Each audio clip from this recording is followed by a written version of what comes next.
বিশ্ববাজারে বেড়েছে জ্বালানি তেলের দাম। মারা গেলেন সিপিআইএম নেতা সীতারাম ইয়েচুরি। থাইল্যান্ডে বন্যায় হাজার হাজার মানুষ পানিবন্দী।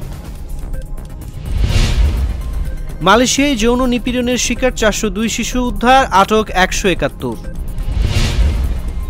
নতুন শর্ত ছাড়া যুদ্ধবিরতিতে প্রস্তুত হামাস। মানবতা বিরোধী অপরাধে জেল খাটা পেরুর সাবেক প্রেসিডেন্টের মৃত্যু। আর্চিকরে চলছিল বেওয়ারিশ মরদেহের অঙ্গ-প্রত্যঙ্গ বিক্রি। ভিয়েতনামে বন্যা ভূমিধসে নিহত বেড়ে 197। ইসরায়েলি হামলায় 6 সন্তানকেই হারিয়েছেন ফিলিস্তিনি নারী।